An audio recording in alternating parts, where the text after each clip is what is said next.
Welcome back, everyone. Thank you for sticking with us for the last minute. I assume that you're hearing me through the mic. It's working in the back. Yes. Thank you. So the program says this is the moment for concluding remarks, but instead of a prepared script, what the organizers thought would be a nicer conclusion to this very participatory, celebratory event would be to basically continue the discussion. And so some of us up here, we're the moderators. If you hadn't recognized that, that's why we're all back up here. Some of us may have comments for each other or for speakers, and we would hope that the audience members would have either comments or questions to make as well. And so with that, I'll turn over the mic to our organizers again, Shirine and Aras, if they would like to start to say anything, reminding everyone to turn off and on your mics and to move your face close to it. Or move the mic. I mean, I think Chris said it all. I'll just say that, there's obviously, many connections that were made either in your minds or that were articulated out loud and that, might deserve more development. There are probably questions that were not addressed, and that's why we thought we would have this last open discussion. So we'll just keep on going with the mic. Please wait for the mic before you raise question or comment, and we will also be we will participate in this discussion. Actually, the speakers should have been here, but there are too many and the stage couldn't accommodate them, so we did it a little differently. So let's please start with questions from the audience. And at this stage, it doesn't have to be questions. It can also be comments, statements, remarks. We have time. No criticism. Yes.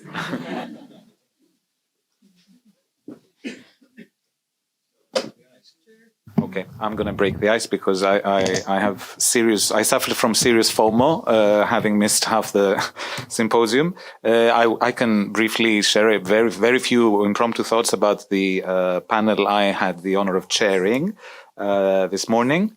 And one thing that really made me think there was how I think I witnessed in everyone's presentation this total spontaneous collapse of a very well-entrenched, 19th century stereotype, the idea that all pagan agricultural societies have a cyclical understanding of time, while we modern rational individuals have a linear teleological one.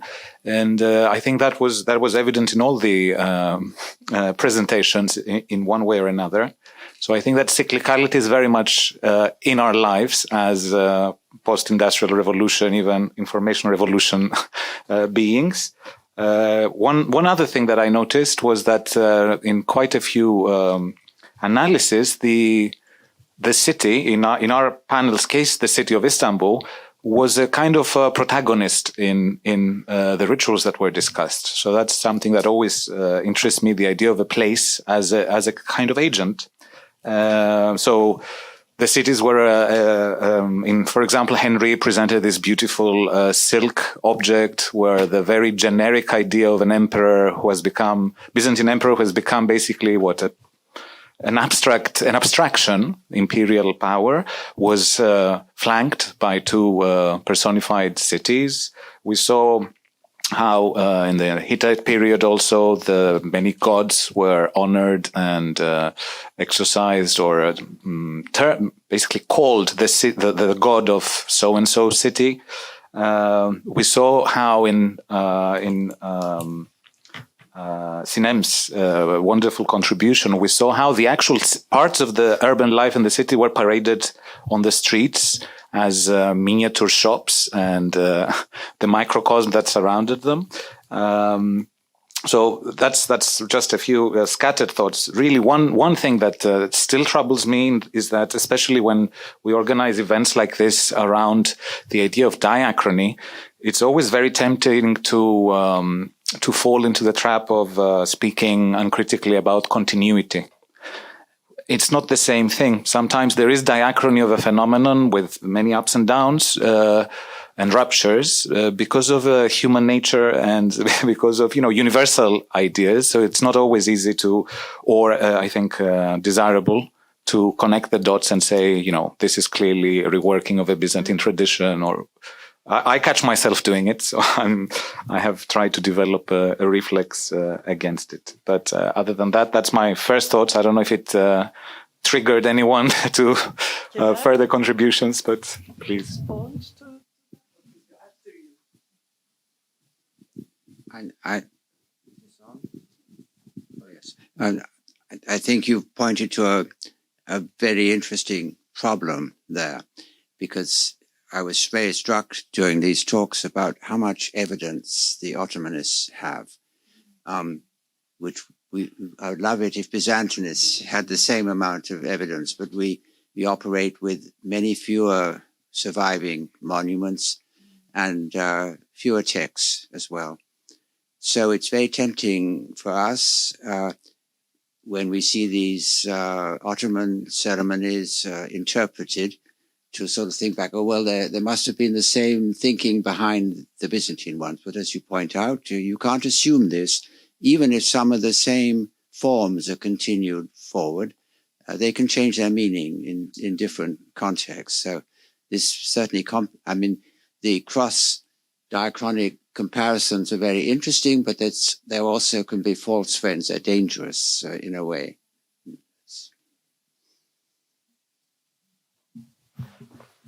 Just two points, maybe partly also related to this. It was, to my mind, interesting, this question of whose celebration, whose festival became more visible, maybe today in some of the talks and panels, in a way that it does not, and that for the earlier periods, actually we started out with Çatalhöyük, and also, there too, there was this question of whose celebration in the, limited manner, but then it becomes much more, I guess, workable, this question, due to the nature of evidence. And as I was following the panels, I was also kind of imagining Shirine and Haris writing up the introduction to the volume, and this may be one of the things that will come up. And the other, obviously, will be this issue of time and temporality, and again, temporality in relation to our subjects, but also temporality, time and temporality for the historian as well. So happy working with that, and I'm sure it will be a wonderful piece of work. Well, I feel now I will go in a slightly different direction also with, random thoughts, and probably not very well articulated because I haven't had the time to put them together. But I was thinking of something from, I was going to say day one, which was yesterday. And I asked this question about, I think I asked it to, I remember who I asked it to, about the significance of the performance itself. Like a lot of, there is the idea of the celebration. And this, this follows up a little bit on the question of who is celebrating, or whose celebration is it? And I was asking about the performance itself, the act of performing this event, or this this thing that is being celebrated, that I thought was interesting, and I didn't know what to make of it until today, when Henry asked Vicky about, I think Henry asked Alexandra and Mareva about these icons and asked if these provided perhaps tools of legitimation. And many things started coming together, and I made this very far-flung association or connection with really far-flung with the way in which Ottoman rebels in the 17th and 18th century also use like the Prophet's banner as a tool of legitimation in order to to say we're here. And I was thinking also of Stefo's intervention, and that's at a very different dimension, perhaps this, all these groups who don't really necessarily work together and don't necessarily agree with one another's opinions and even agendas at times, but who use this May 1st to come together and to perform it in public, to announce their unity. I'm trying to work something around this, but I'm wondering about these, whether this question of the necessity to legitimize these cyclical events, the celebration of some cyclical events is one that could be useful.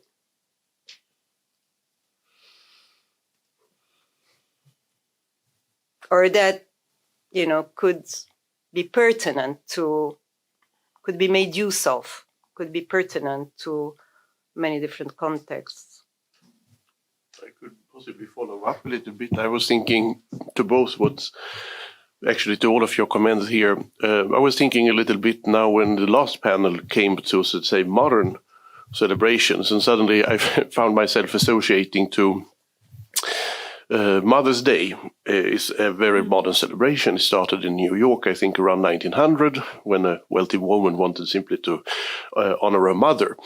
But I think if you went to the great font of wisdom that is called Encyclopedia Britannica for a few decades ago, it would have started its article on Mother's Day by saying, already the ancient Greeks revered the mothers. And I'm thinking a lot actually I returned a little bit to it also yesterday after the panel where we had been talking also about cyclicality that is used also to conceal disruptions, whether we are particularly obsessed with cyclicality in the modern period because we are living also in a very disruptive time. I could maybe also make another association. I don't know if many of you have read the short story by Heinrich Böll about a woman who has to pack down all her Christmas during the Second World War, during a bombing of Munich. She had to hide, and after the war, she refuses to pack down the Christmas the tree and everything else. She falls into hysterics whenever anyone tries to do it, and the family has to celebrate Christmas every day, year after year, because she has been living through such a disruptive time that the only thing that can give her kind of a feeling of security is this kind of neurotic iteration of something where she had kind of felt secure. But again, we have been talking also about the danger of retrojecting also, and I suspect that people also in not only in modern times but also in pre-modern times would have felt also the need for cyclicality and repetition because they have also been living through very, very disruptive times. So I'm not sure either how much of the danger there of locating it just with us. I just want to make a connection with Vicky's contribution because very much she emphasized the emotional aspect. So these rituals, these litanies and the hymns being sung in different shrines and churches around the city as an emotional response to crisis. So other contributions emphasize, the hierarchies that are implicit or the legitimization narratives. But I think that's a very, very serious aspect of it. And as you said, it boils down to us being happy when someone remembers us on our birthday, basically. It's a comforting return to something familiar. Yes. Maybe I can just say a few things about rupture. So I think Derin's question was significant in the ways in which, can we think of Apokryes and these celebrations before the 19th century, and what sort of sources we have for that? I think that's really critical and quite a challenging thing to do. So maybe some developments are associated with a particular group of sources and might actually block us a little bit from thinking about their prehistory. So that might be a way to think broadly about these periodizations we're talking about. From the Hittites all the way to the 20th century. And I also thought, particularly with Kerem's work. So, so I was thinking, how does looking at processions and ceremonies help us understand better Anatolian history or the history of Istanbul? And I was thinking maybe, it might be a way to think of some of the limits of the presence of fluidity that we always talk about for many aspects of Anatolian history or Istanbul's history. But for example, with May Day celebrations or in Naz's speech, the Apokryes as a largely room space, even though she mentions a number of Turkish individuals. So even though, we might see those individuals, Turkish individuals in the room communities, activities, to what extent does that really make a very mixed community in that particular space in Tatavla? So this is what I thought, it might be a way to rethink about the limits of fluidity as well. So this might be an opportunity to think about that. And with Kerem's paper, we are maybe supported in some of our periodizations, such as a clear break happening in the 1930s, in the mid-1930s on many levels. So 1920s is largely a continuation on many issues of the late Ottoman space, but there's a very clear break there. So, and I think your paper underlines that this is also happening with regard to this celebration. So we might be actually seconding our already known statements about periodization from the empire to the republic as well.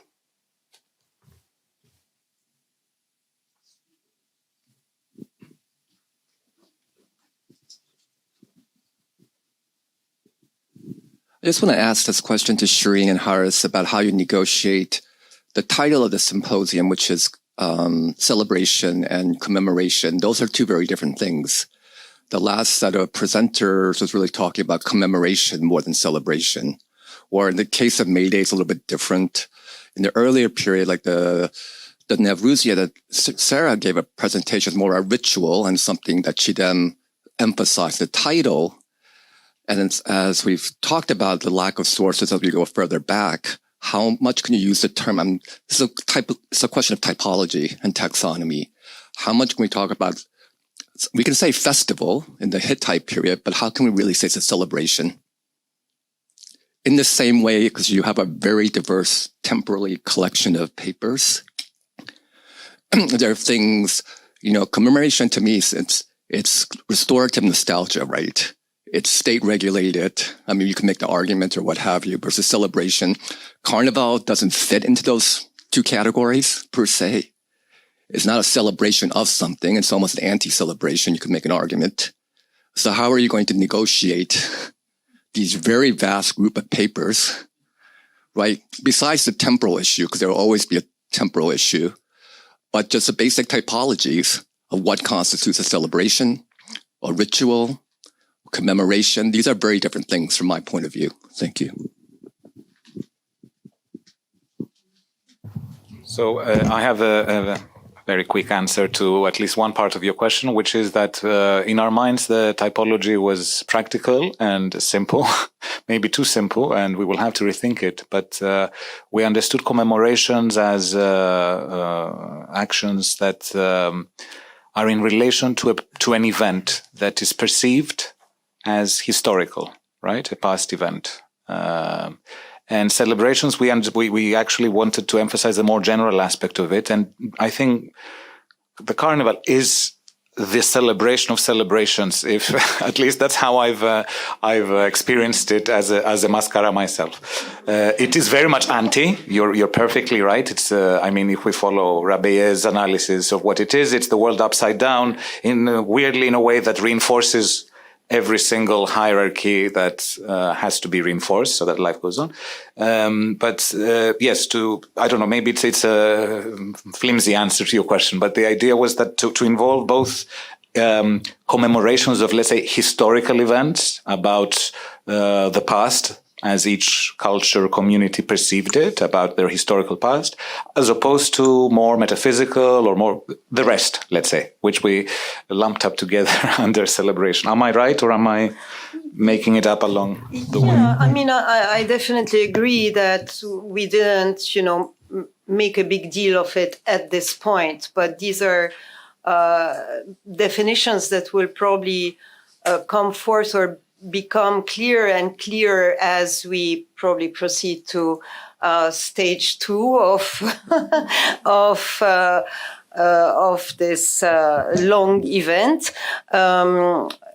See in which way the various papers and various topics go. But one thing I wanted to say about commemoration, because you put a very institutional and official label to it, and I didn't understand where this was coming from. I mean, at the most basic level, there's commemoration of the dead or of a dead person or a dead event, a past event is. I mean, the commemoration of a dead person is also commemoration. Okay. Yeah.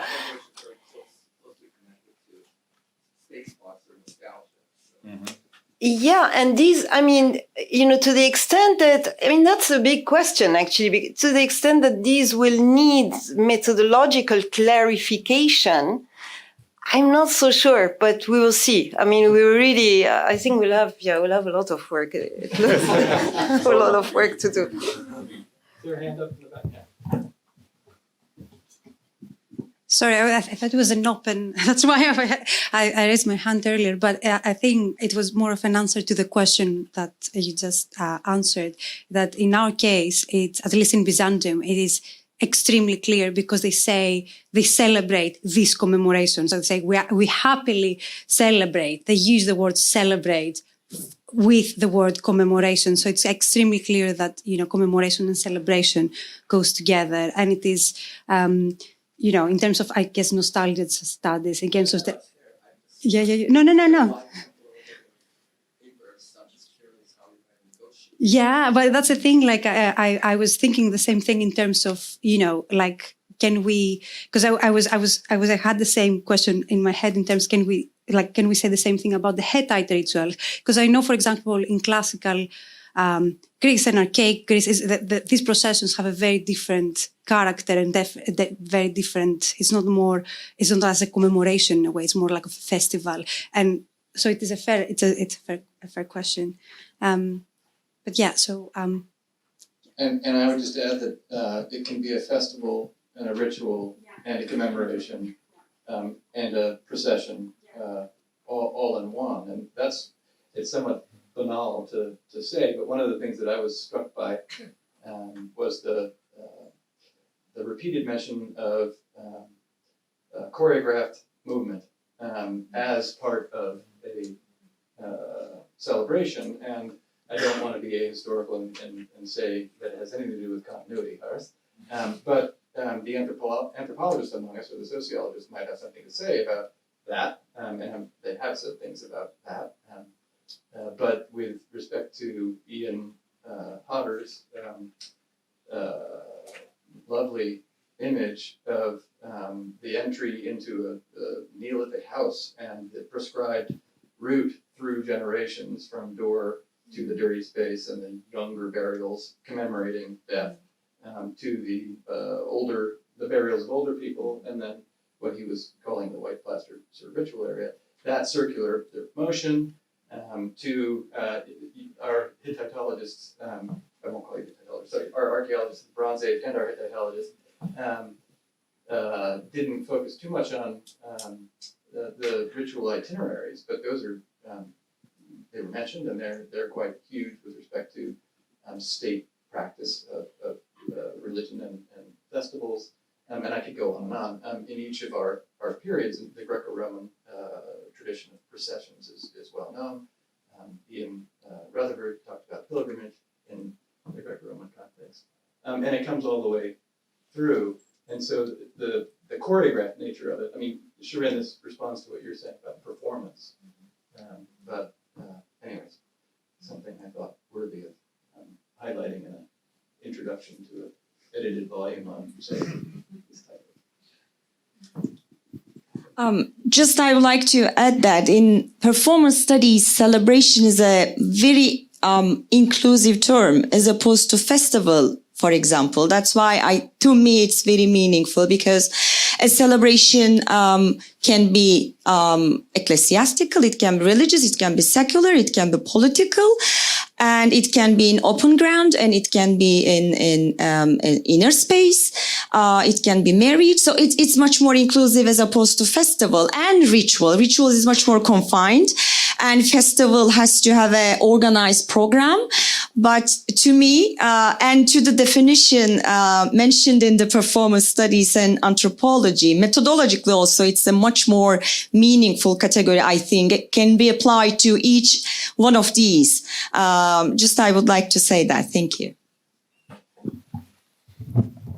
Yeah, I mean, I was just struck by one thing that we always talk about in, among Ottomanists, and I'm sure among,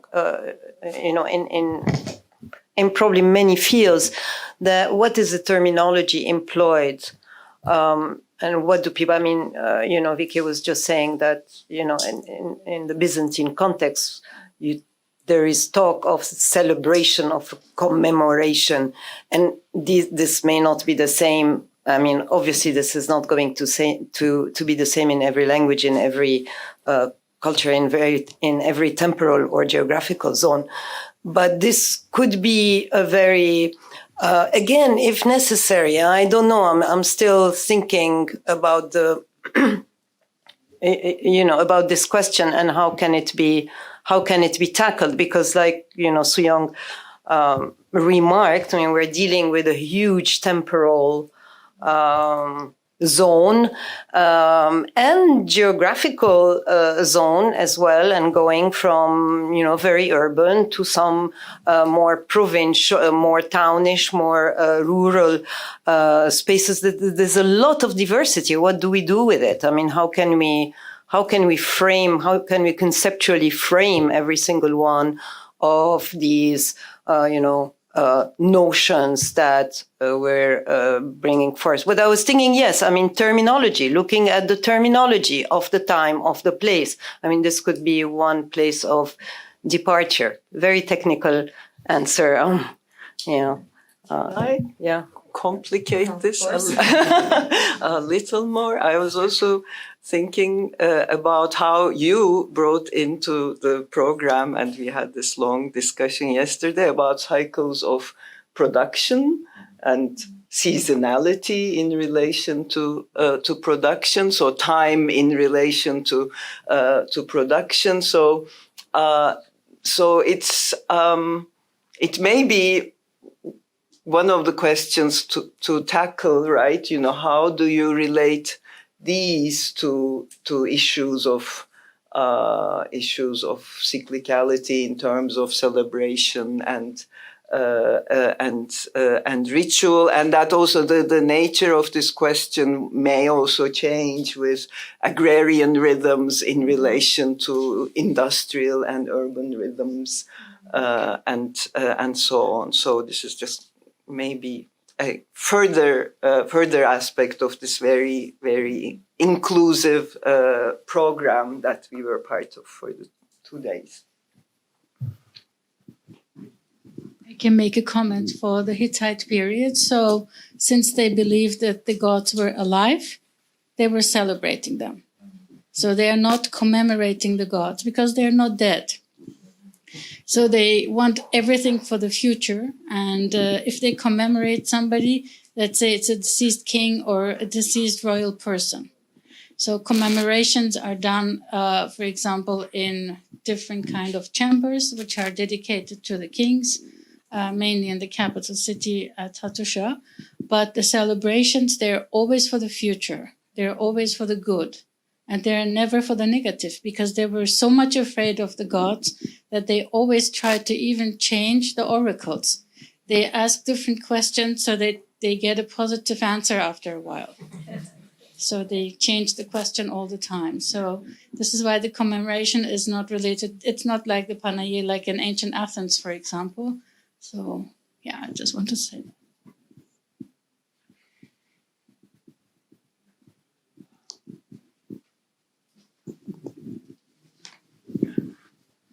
I was thinking of one example in which a commemoration was replaced by a celebration, and that is Guy Fawkes and Halloween. So in England, for a long time, there's been a celebration in the autumn when it gets dark of the terrorist incidents of Guy Fawkes in the 17th century when he tried to blow up the Houses of Parliament. And so people made bonfires and set off fireworks on this day.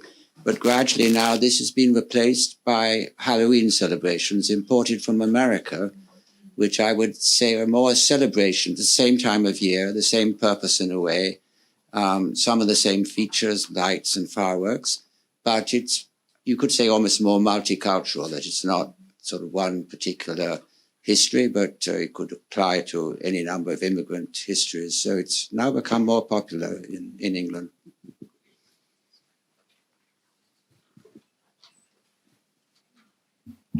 If I may, there was something else that came up in several talks, probably in all of them, in some more obviously than in other, and that was the question of inclusivity and the limits of it.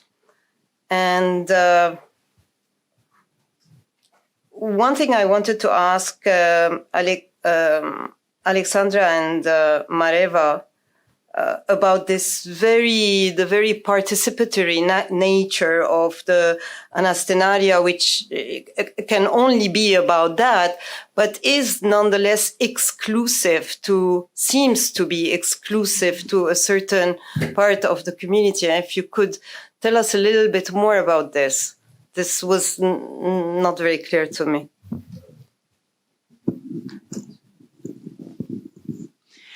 The ritual is exclusive. So it's not that everybody participates, apart from some moments of circular dancing close to the agiasma. There are the initiates, and in order to become an initiate, you need to be called by the divine. So it's not that everybody is accepted, apart from some exceptions that people do it for money, and they are not well perceived among the initiates. So many people say, okay, I had a call, so I will become gradually an initiate, and they have to convince the rest that they indeed were chosen. So Mareva was the only one from the group that was able to attend what was happening in the Konaki. And before that, they asked her to ask permission from the icon. So Mareva she can also tell her own experience. So she was allowed by the icons to participate in the Konaki. So the rest of us were just allowed to watch. And we were in Bulgari, that is more, this ritual still takes place, but is transforming into an attraction. In other parts in Greece, the audience is not allowed to see much of what's going on. So it's not an inclusive ritual. It's actually the opposite. And I don't know if Mareva wants to add. Okay.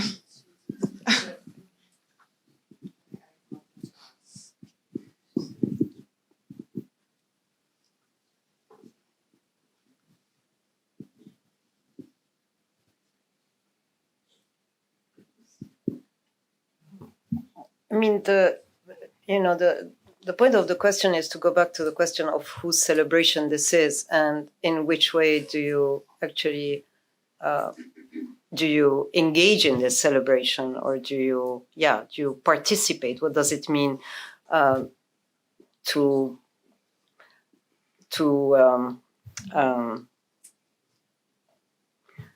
what's the word? To determine, to not to, I want to say to live these cycles and mark them, or are you only a viewer? Are you only participating as a viewer, like most of us perhaps are today, or are you? What does it mean to be a participant in in a cyclical matter, in a matter of time that repeats itself and that has obviously some kind of value and significance? Yeah. It's gone to the back, then it come to the front. Okay.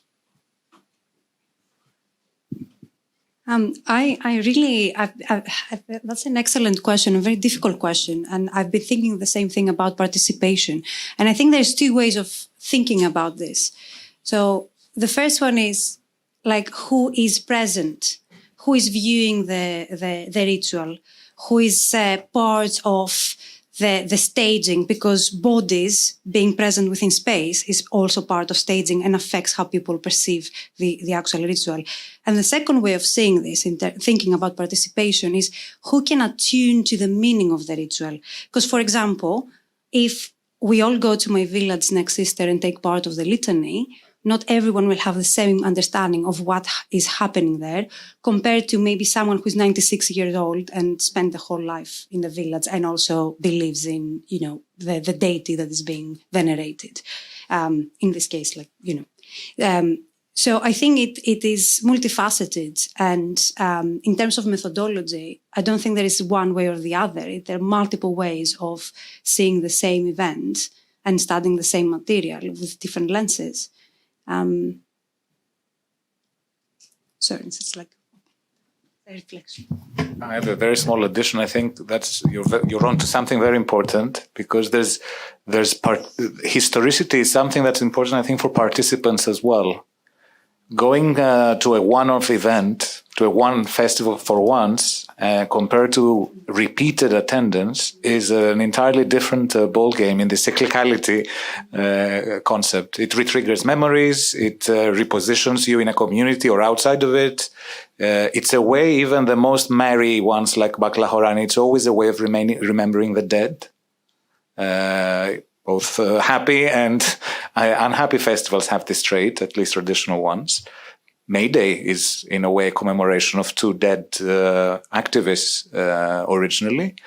So, yeah, and I think we're definitely onto something when we say that there are degrees of participation. And there are inner circles. So, I don't know, in a litany, for example, I think there's an entirely different perspective. The person who is actually holding the icon or holy relic, with a hailing crowd. So these hierarchies are to be taken, I think, seriously and studied in all, even when they're upside down, the hierarchies. If, you're a, room sex worker mounted on a horse and trying to climb up a karcha, it's a different vantage point, yeah. I mean, I was also thinking, to what extent does it become a way of measuring time, of really measuring the year from this one, let's say, festival, celebration, whichever it is, to the next? And, one thing that was coming to my mind is, very far from the geographical space we're dealing with here, but it's the the samba festivals, festivals every year, and how there's a huge, in Brazil, and there's a huge part of the population that participates in the making of the samba festival in a world of different ways, but they do it throughout the year. You know, from the end of this particular festival, the week after, preparations for the following festival begin. And it's this, and time is really measured for a big chunk of, or a small chunk of society, I don't know, around these festivals. And so, these are also you were talking earlier about time and temporality, and what does time have to do, in a concrete sense, what does time really have to do with these, cyclical events that we celebrate or commemorate? I was trying to... In our geography, there's a very good example, which is the Olympiads. That's how the ancient classical Greeks would basically date, based on the every 4 year occurring festival, basically, of Olympia. So it's not that far away. But I think there was a question. Yes. I'm also very interested in the idea, what does it mean to do anything regularly? What does it mean that you do it? And then the answer, actually, you were faster than I was. It's the music, because in music there's notes and there are intervals. And if you only hear the notes, you're tone deaf. So it means you need to be in rhythm and consider and feel the intervals as much as what is already available to hit the notes. So it could mean that when we do something regularly, we realize that it is not the same thing. We realize that the spring does not become the summer. They are separate events, yet we are connected. So it's, again, emphasizes the polarity of our thinking, gives us meaning, why we are in a body rather than not just minds.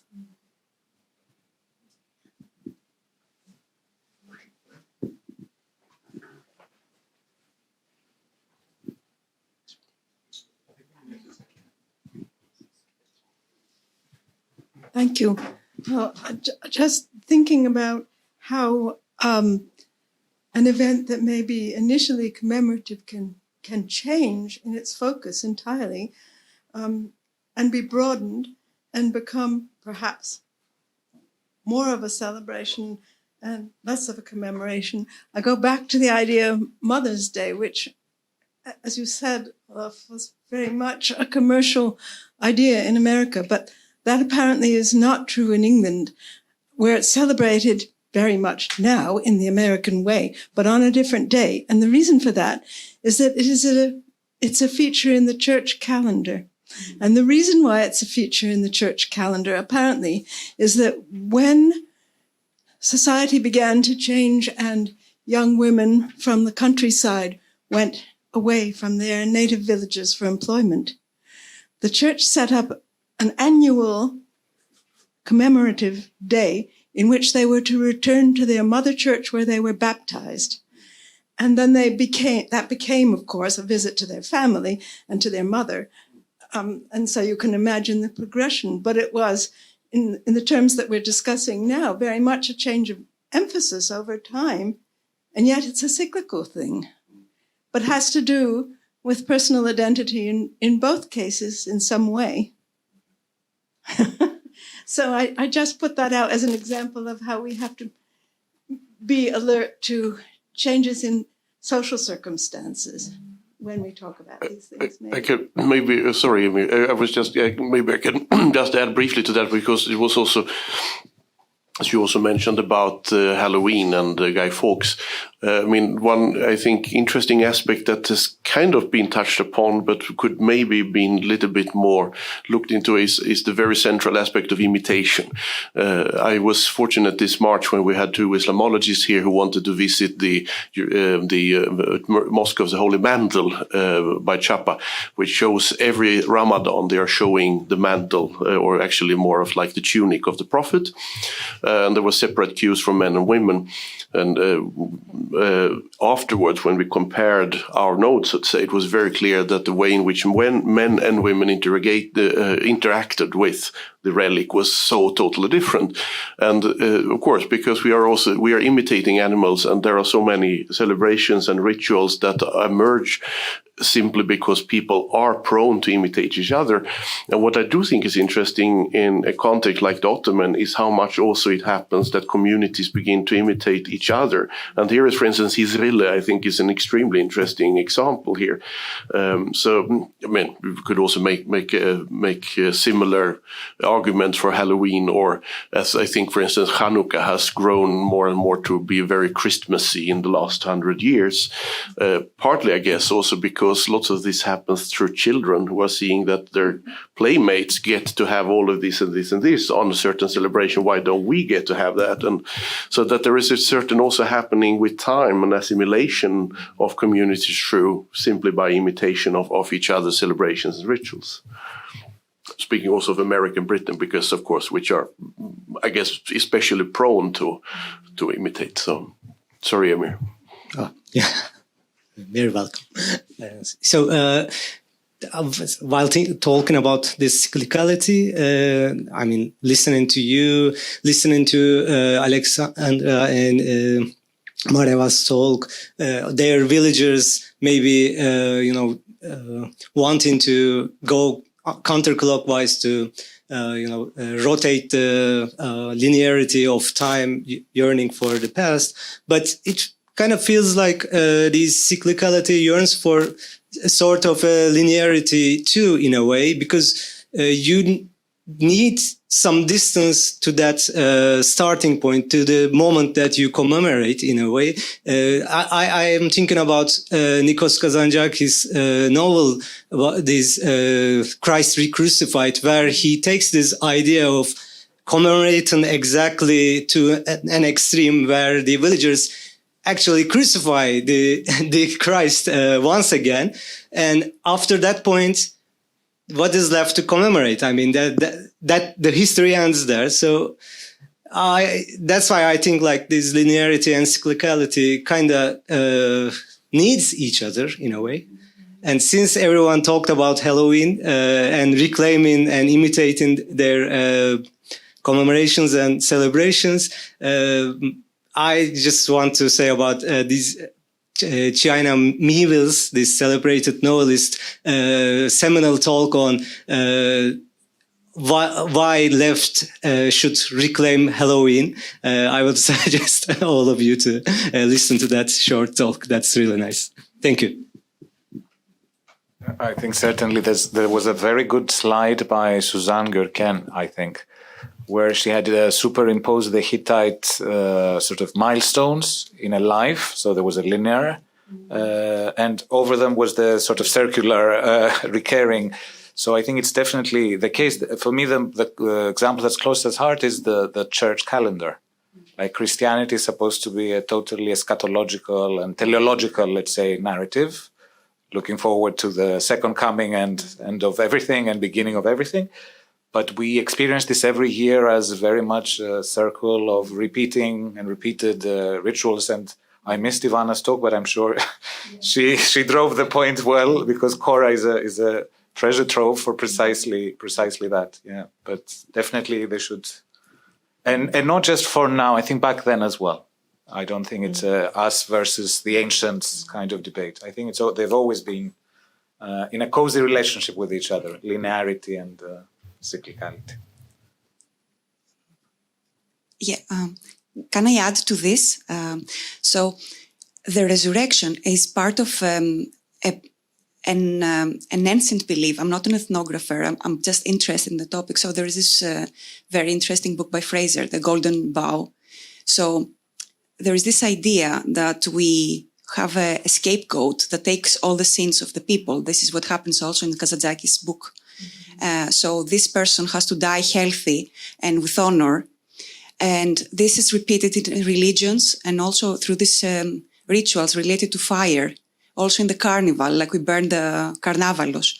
So there's not an ending point, but the beginning. And this takes place of something new. And this takes place in spring, because in spring, the winter passes and we have the beginning of something, of the nature is being reborn again. So there is this idea of dying and being reborn. So this signifies the beginning and the end of the cycle. And yeah, but there's a beginning at the end. I mean, yeah. So I don't know if that makes sense, but it's a great book. I would recommend it.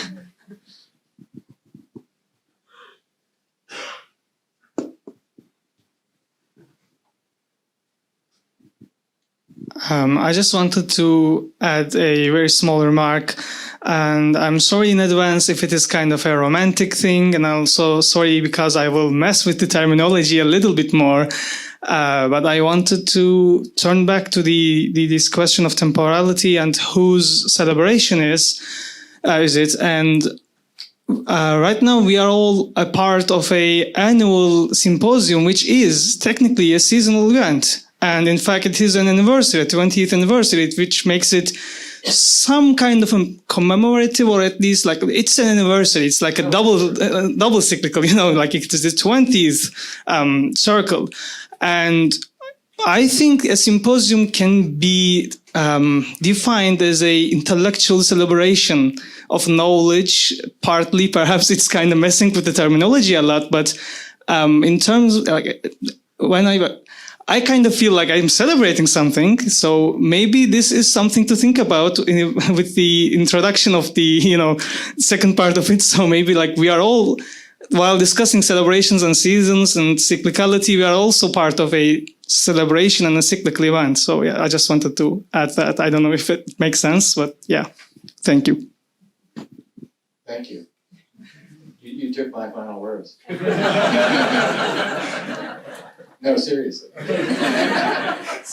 No, thank you. I mean, you said it better than I would have. And the only thing that I would have added was that several people remarked on the nature of festivals as, well, not perhaps the institutional ones, but maybe some of the institutional ones as well. Not the ones that are meant to control populations, but the nature of festivals in reaffirming community.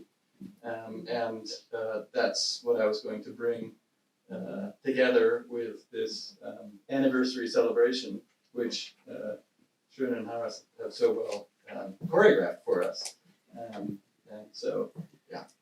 Are there other comments, or is that an apt moment? Can we end in any better way than this? Okay, well, we can, and that's with yet more thank yous.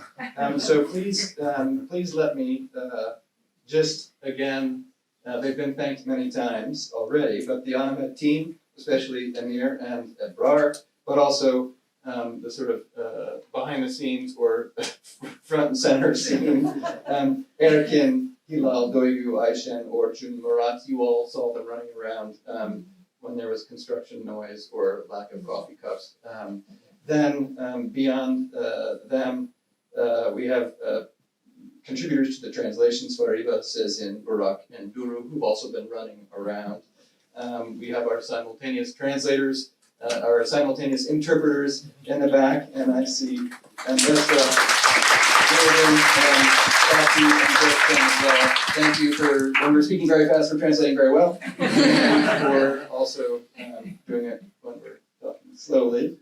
To our undergraduate assistants, Mina and Burcu as well, for their help. And of course, last but not least, to all of the speakers who contributed their intellectual content in very inspiring, stimulating ways, to Ayşe, Çiğdem, Olof, our co-moderators. And lastly, but not least, let's thank again our organizers, Shirine and thank you.